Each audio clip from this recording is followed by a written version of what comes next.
Alors, que se passe-t-il à droite, sans aucune arrière-pensée politique, bien entendu. Toujours la visite du jardin du bas vers le haut. Ici, ce sont des framboisiers mis en place en novembre 2015. Là encore, de la façon la plus simple qu'on puisse imaginer. J'ai tondu le gazon.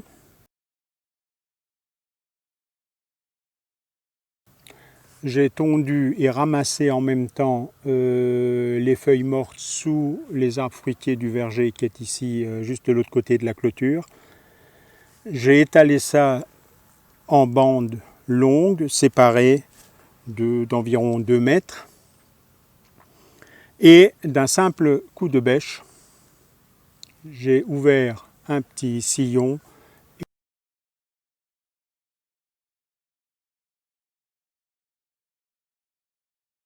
et mis des replants de framboisiers là-dedans. Au printemps, vers avril, les feuilles mortes étaient digérées et j'ai donc rajouté du foin et des tontes de gazon. Alors là, sur les lignes, il y a pas mal de repousses de vivaces, ce qu'on a vu tout à l'heure dans les tomates. Je dirais que c'était encore un peu plus sévère ici et donc il y a eu quelques passages pour arracher ces vivaces. Mais pour le reste, voilà ce que ça donne. Alors écartement large de façon à pouvoir passer avec la tondeuse pour entretenir l'interrang. J'utilise des variétés dites remontantes. Alors pour les jardiniers amateurs, pas très coutumiers des termes techniques, remontant ça ne veut pas dire qu'ils grimpent, ça c'est grimpant. Remontant, ça veut dire ce sont des variétés qui ne produisent pas juste en une vague, mais en plusieurs vagues, voire même en continu. Alors c'est le cas de ces framboisiers qui produisent à la fois sur le bois de l'année passée, quand il y en a, et sur les pousses de cette année. Alors je vais tirer celle-là vers moi et vous voyez ici de magnifiques framboises. Regardez celle-là. Alors, pas d'engrais, aucun traitement, ni rien. Un des grands plaisirs qu'offre ce type de jardin, c'est quand on voit quelque chose de bon, on peut le manger tout de suite.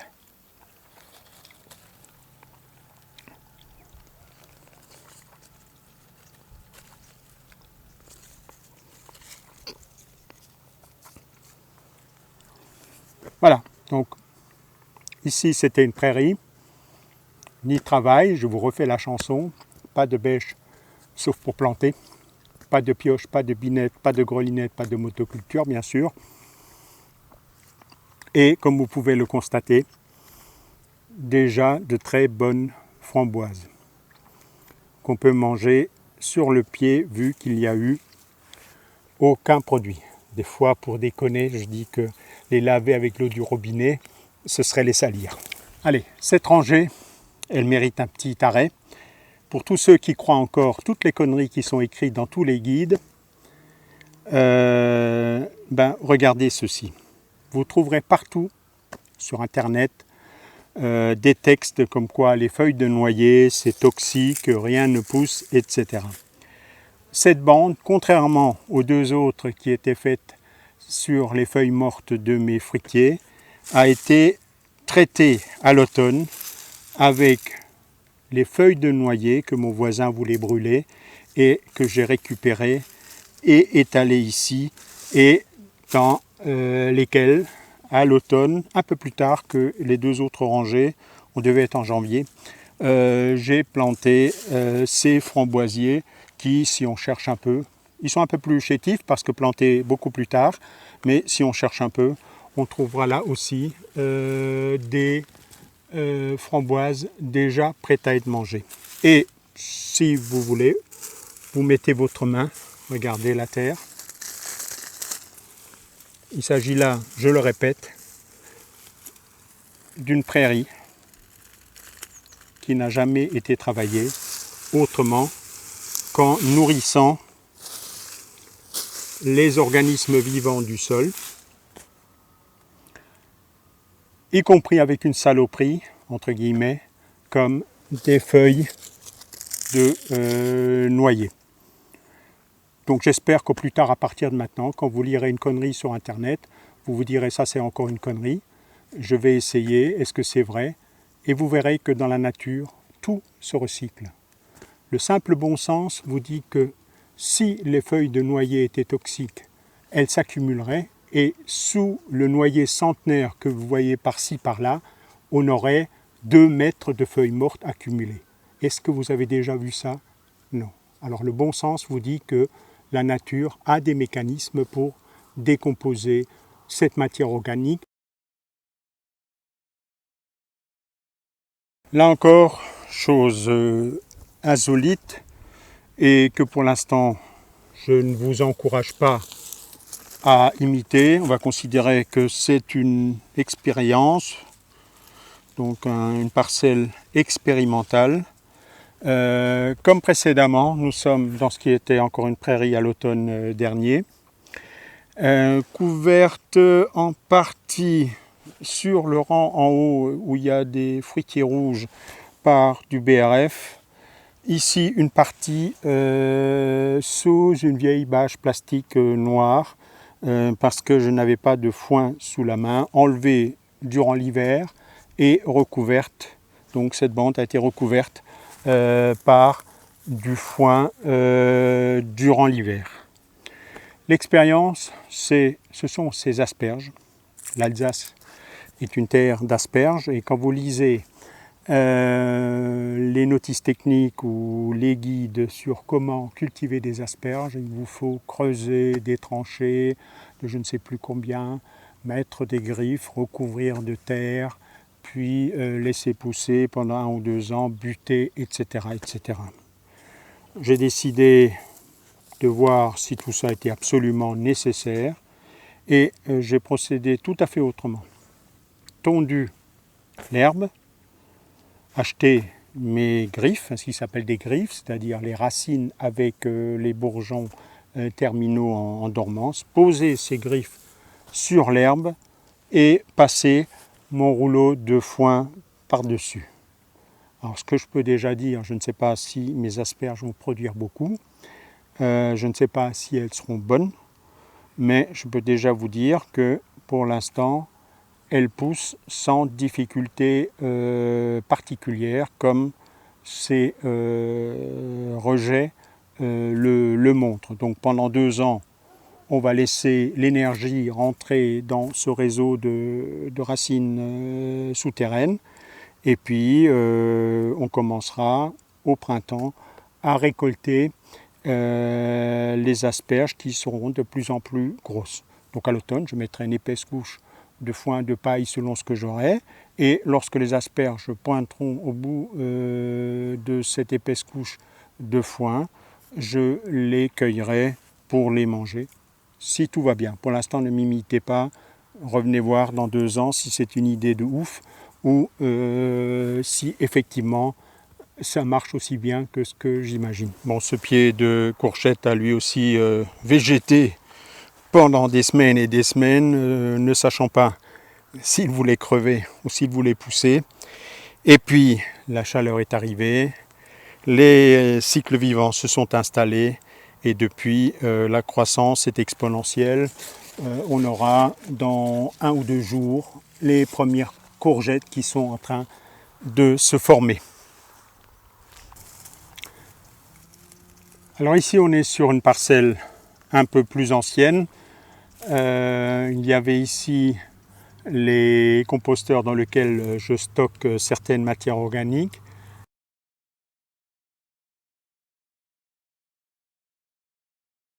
Et puis, entre ces composteurs, quelques choux cultivés d'abord dans la prairie et puis ensuite j'avais mis les tontes de gazon. À l'automne, j'ai étalé la matière organique contenue dans mes composteurs et j'ai passé par-dessus une couche de foin, cela devait être en novembre. C'est une des parcelles qui aujourd'hui est la plus fertile, toujours sans aucun travail du sol. Alors vous trouvez ici au premier rang du basilic, du pourpier, et puis il reste encore des salades que j'avais repiquées, qu'on est en train de manger les unes après les autres. De toute façon, elles sont en train de se faire étouffer. Ici une belle Olorosa. Comme je le disais tout à l'heure, ça va être dommage, mais on aura trop de salades. Une certaine quantité va finir en paillage dans le jardin. Donc là, depuis quelques jours, c'est exponentiel. Les céleris étaient des petits plants en pot de yaourt recyclés, plantés ici donc en faisant le minimum de trous, c'est-à-dire juste un petit trou pour rentrer le petit pot, et vous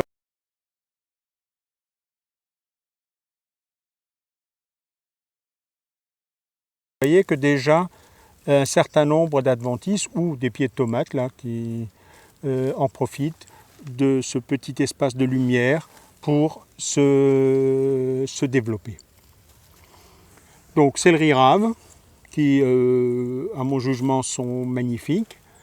Fenouil, que je fais pour la première fois, là aussi, la majorité des pieds sont magnifiques et quand on regarde dans le rang, il y a un ou deux pieds qui sont beaucoup plus chétifs.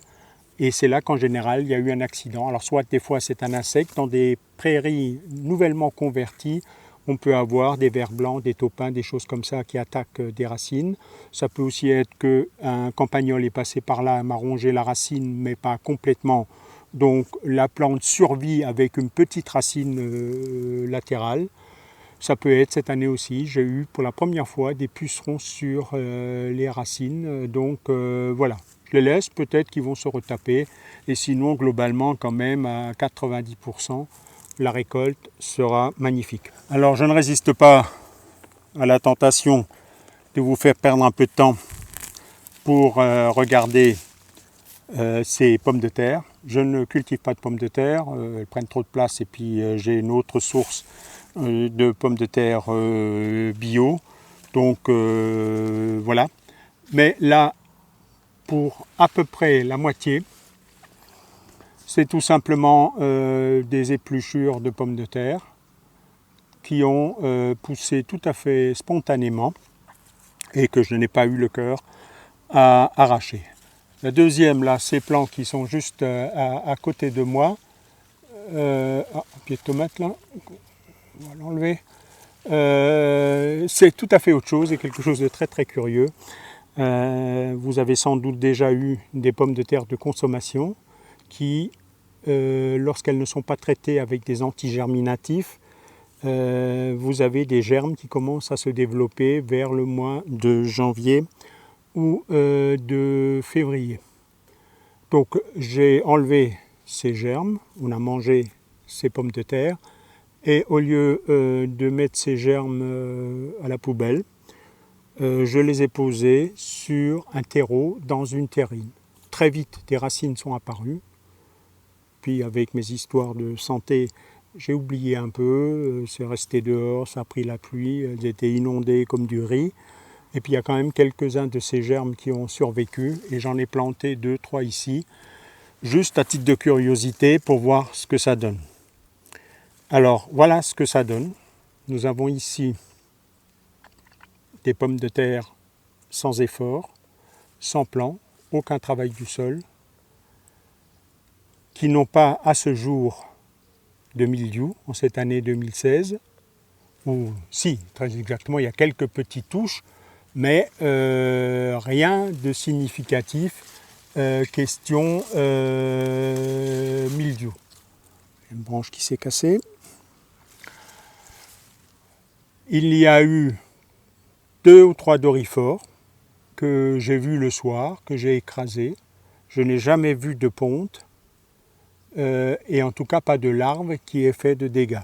Alors, ces pommes de terre n'étant pas très azotée, pas très verte, hein, pas ce vert sombre que l'on voit dans les cultures dopées à l'azote. Est-ce que les dorifores ont jugé que ce n'était pas une bonne nourriture pour leurs petits et ont été voir et pondre ailleurs? Je n'en sais rien. En tout cas, à ce jour, quasiment pas de mildiou, malgré l'humidité, malgré la densité, et aucun dégât de dorifores et aucun dégât d'ailleurs d'aucune sorte. Donc j'attends avec impatience que le... Ah, une petite coccinelle devant moi là. C'est dommage, vous ne la verrez pas à la caméra. Voilà une petite coccinelle ici. Et donc je suis curieux de savoir ce que ça va produire. Bon, petit coup d'œil en passage sur des pérennes, hein, donc des arbustes. Ici du myrtillier, très exactement du bluet, le myrtillier américain qui est beaucoup plus gros que le myrtillier de nos forêts et qui produit la quasi-totalité de ce qui est vendu dans le commerce comme étant des myrtilles. Donc fruits rouges qui m'intéressent particulièrement compte tenu du régime antioxydant, anti-cholestérol et tout ça que je m'impose. Donc on a régulièrement en ce moment un bol de ces myrtilles. Bon, arrivé à ce stade, si vous avez des gens convaincus que le jardinage c'est du travail, c'est piocher, c'est suer, transpirer, écarter-les de l'écran, ils vont faire un infarctus, ce que je ne leur souhaite absolument pas. Ici, donc une partie du jardin qui était cultivée l'an dernier, on voit les restes de poireaux qui n'ont pas été récoltés et que j'ai laissé monter en graines, aussi quelques échalions qui sont en train de fleurir, donc plus bas là.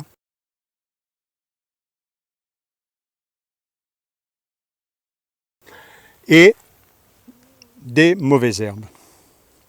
Des mauvaises herbes en pagaille, parce que je n'ai pas eu besoin de cet espace, parce que, comme je l'ai évoqué en introduction, j'avais d'autres préoccupations, et parce que, en réfléchissant un tout petit peu, pourquoi cultiver des engrais verts quand la nature se débrouille très bien?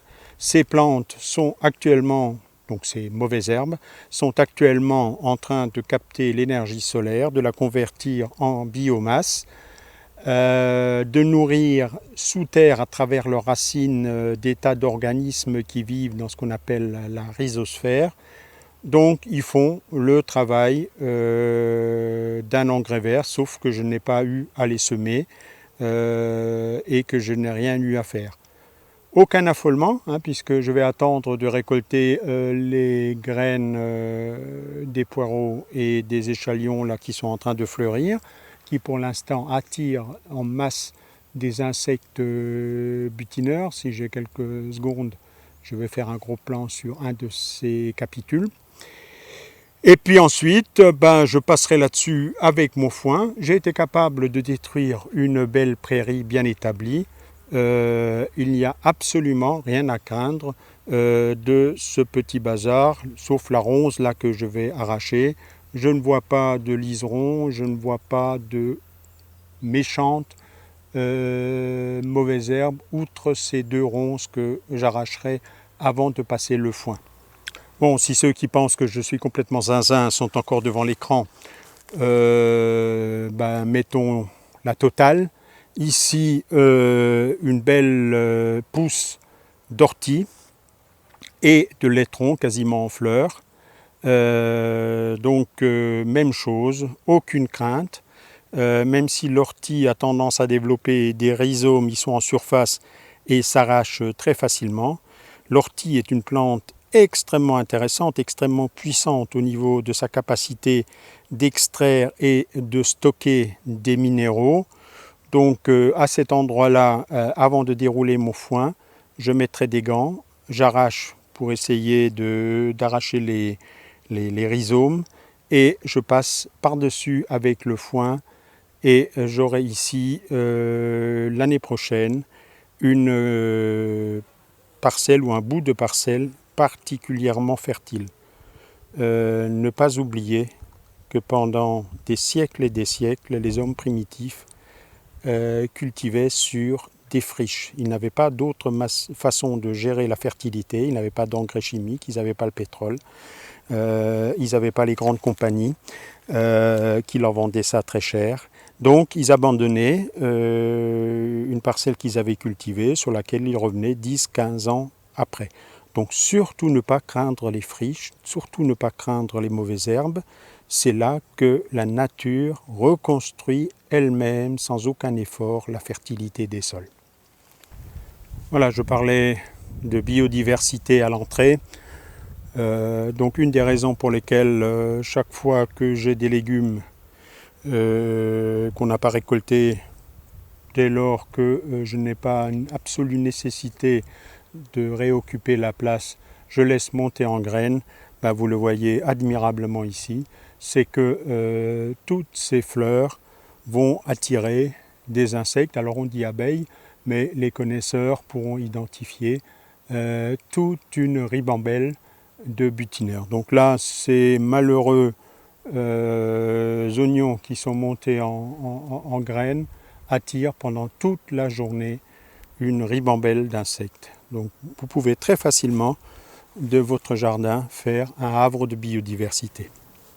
C'est absolument la même chose sur ce capitule de poireaux. Là, il me semble que c'est une dominante d'abeilles, mais vous trouverez d'autres insectes butineurs que vous entretenez pourvu que vous laissez vos plantes monter à graines. Même chose pour ces chicorées, les fleurs sont moins spectaculaires, elles sont moins visitées, mais néanmoins il y a là tout un trafic.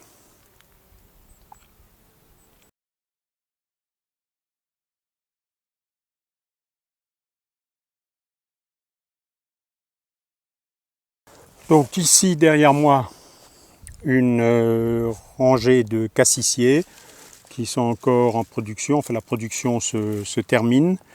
On a fait une quinzaine de litres de sirop et puis on est en train de faire une douzaine de bouteilles de liqueur. Cassissiers, donc qui comme tous les fruits rouges dans mon jardin sont traités avec un couvert de BRF, hein, donc du bois raméal fragmenté. Donc là, toute la rangée est paillée chaque automne avec une épaisse couche de ce BRF.